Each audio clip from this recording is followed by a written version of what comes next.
Hello दोस्तों, कैसे हो? होप सब लोग बढ़िया हो गए and welcome back to my channel UPSC motivation. स्वागत करते हैं आपका एक और नए वीडियो में। चलिए शुरू करते हैं। एज यूजुअल वन से वन थिंग, जो लोग भी इस चैनल पर न्यू विजिट कर रहे हैं प्लीज़ मेरे चैनल को सब्सक्राइब कर लेना, सो दैट आपकी जो प्रिपरेशन है, चाहे आप यूपीएससी की प्रिपरेशन कर रहे हो, आप चाहे किसी भी स्टेट एग्जाम्स के एस्पायरेंट्स हो, प्लीज़ आप लोग मेरे चैनल को सब्सक्राइब कर लेना। It's a humble request, so that मैं मोटिवेट हो सकूं और आपकी प्रिपरेशन में इस चैनल के माध्यम से कुछ हेल्प कर सकूं। ठीक है, फिर से मैं एक आंसर राइटिंग डिस्कशंस वीडियो लाया हूं। बहुत सारे लोगों ने प्रीवियस वीडियो देखा आंसर राइटिंग डिस्कशन का, तो उन्होंने बोला कि सर एक वीडियो और अपलोड कर दीजिए डिटेल्स में एनालाइज करके। तो मैं ये वीडियो उसी के अबाउट होने वाली है। आप लोग इस वीडियो को पूरा देखिएगा तभी आपको समझ आएगा। ठीक है, जिन लोगों ने प्रीवियस वीडियो नहीं देखा एक बार वो बता लो, वो देख लो जाके। उसमें मैंने बहुत ही ज़्यादा बेसिक से सारी चीज़ें बताई हैं। उसमें सारी चीज़ आपको बेसिक में बताया है, सो दैट आपको बहुत अच्छे से आंसर राइटिंग का पैटर्न समझ आ सके। तो इसमें मैं उतना बेसिक से नहीं बताऊंगा, इसमें मैं डायरेक्टली आपको हल करने का दृष्टिकोण बताऊंगा, कंटेंट बताऊंगा क्या डालना है, और आप लोग अच्छे से समझ जाओगे। ठीक है, देखो सबसे पहले जब भी आप कोई भी आंसर लिखो ना, तो उसमें आपको क्या करना होता है, उसमें सबसे पहले तो आपको क्वेश्चंस को बहुत अच्छे से पढ़ना होता है। जब आप क्वेश्चंस को बहुत अच्छे से पढ़ोगे तो उसमें आपको एक की पॉइंट का पता चलेगा। की पॉइंट इन द सेंस कि उसमें एक इंपॉर्टेंट पॉइंट का पता चलेगा जिसके अबाउट पूरा क्वेश्चंस होगा, जिसके अराउंड आपको पूरा क्वेश्चंस लिखना है। ठीक है, अब सबसे पहले तो आपको क्वेश्चंस को पढ़ना है। चलिए क्वेश्चंस को पढ़ते हैं। भारत में जनजातियों से संबंधित संवैधानिक प्रावधानों की चर्चा कीजिए और भारत में जनजातियों से संबंधित हाल की सरकारी पहलों पर प्रकाश डालिए। साथ ही इनके समक्ष विद्यमान समस्याओं चुनौतियों की चर्चा करें, साथ ही इनके समाधान के उपाय सुझाइए। ठीक है, ये है क्वेश्चंस। लेवल आप लोग समझ सकते हो मीडियम है, ना तो हार्ड है ना ही ज़्यादा सिंपल है। तो आपने जब पढ़ा होगा तो अब इसमें आपको समझ आ गया होगा कि इंपॉर्टेंट पॉइंट क्या है और क्वेश्चंस किसके अबाउट है। पूरा क्वेश्चंस आपको जनजातियों की स्थिति के अबाउट है, भारत में की जनजातियों की स्थिति क्या है। सबसे पहले इसके पार्ट में डिवाइड कर लो। जब भी आप कोई भी क्वेश्चंस लिखो उसको पार्ट में डिवाइड कर लो कि पहले कौन सा पार्ट ऑफ द क्वेश्चंस लिखना है, फिर कौन सा लिखना है। इसके पहले आपको क्वेश्चंस को 3 भाग में डिवाइड कर लेना होता है। सबसे पहले आपको इंट्रो लिखना होता है, यानी कि जिसको आप लोग भूमिका बोलते हो। उसके बाद आप मध्य भाग यानी कि बॉडी पार्ट, उसके बाद आप निष्कर्ष लिखोगे यानी कि कंक्लूजन जिसे बोलते हैं।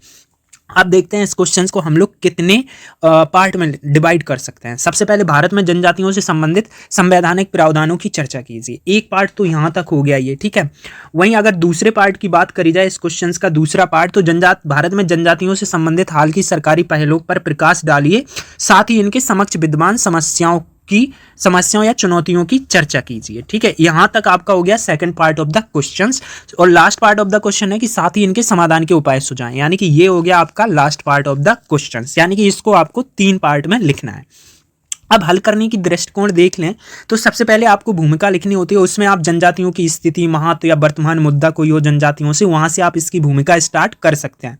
उसके बाद मध्य भाग की बात करी जाए तो मध्य भाग देखो कई पैराग्राफ में लिखना होता है, उसी में फ्लो चार्ट बनाना होता है, पॉइंट वाइज लिखना होता है। डिपेंड ऑन यू कि आप अपने आंसर को कैसे फॉर्मेट कर रहे हो, उसी के अकॉर्डिंग आपको कंटेंट डालना है। मध्य भाग में आप जनजातियों से संबंधित जो संवैधानिक प्रावधान और राजनीतिक प्रावधान करे गए हैं उनकी चर्चा कर सकते हैं, और हाल ही में जो सरकार द्वारा इनके में जो सरकारी पहले हैं उनकी चर्चा करो।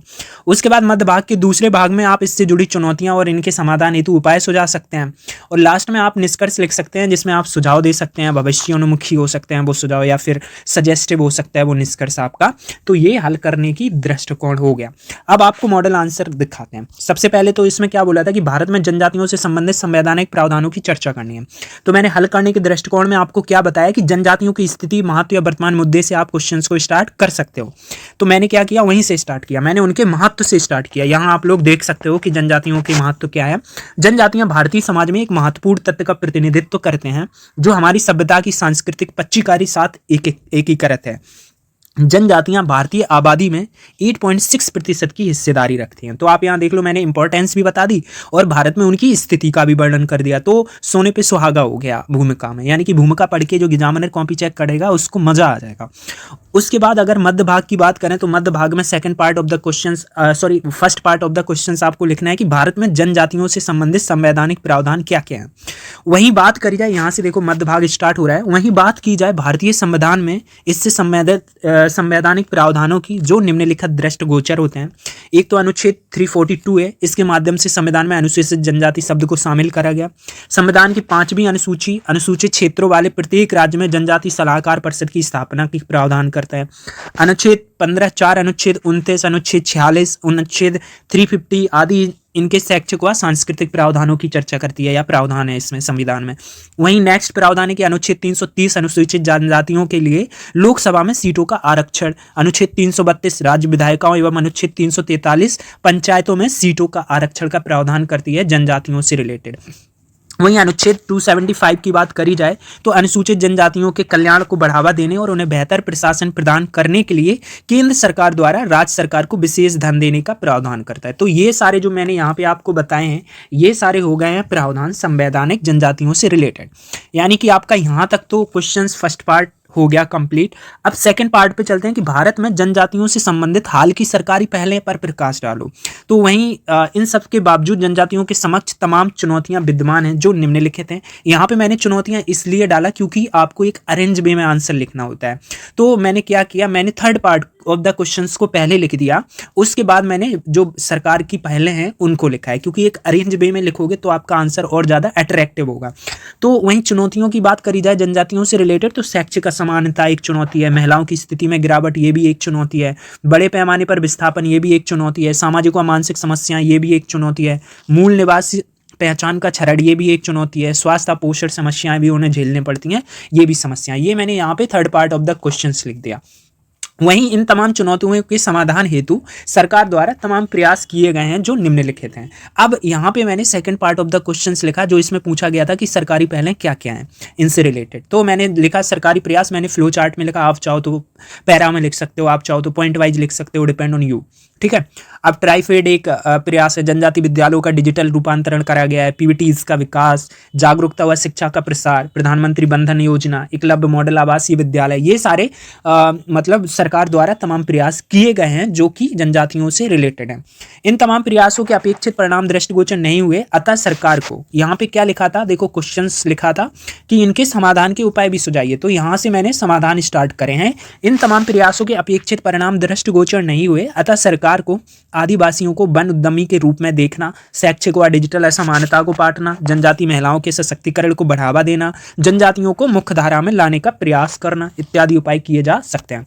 तो यहाँ पे मैंने उपाय सुझा दिए। तो यहाँ पे आपका पूरा क्वेश्चन समाप्त हो जाता है। बट लास्ट जो पार्ट है क्वेश्चंस का वो है निष्कर्ष। अब आपको निष्कर्ष लिखना है। तो निष्कर्ष मैंने क्या बोला था, आप सजेस्टिव रख सकते हैं, ठीक है। उसके बाद आप फ्यूचरिस्टिक लिख सकते हैं, या फिर आप SDG गोल से रिलेटेड लिख सकते हैं। Depend on the questions, depend on the tone of the questions, for the main demand of the questions accordingly you can write the conclusion of this questions. Okay. निष्कर्ष, अतः जनजातियों का समावेशी विकास व सतत विकास लक्ष्यों की प्राप्ति एवं उनसे जनजातियों से संबंधित समस्याओं का समाधान करना है। तो vocal for local to global को बढ़ावा दिया जा सकता है। यानी कि ये पॉइंट डाल के मैंने निष्कर्ष को सजेस्टिव कर दिया। तो ऐसे आप कोई भी क्वेश्चंस का आंसर लिख सकते हो। और अगर आपको डाउट है कोई भी related with questions, answer writing, maths से related, UPSC study related, then you can comment below, so I can read your comment and I will try to solve your problems from this channel. So guys, that's it. This is the end of this video. Hope guys you like this video. If you like this video then please subscribe my channels and thanks for being here and thanks for watching this video. मिलते हैं next video में. Till then bye bye and take care.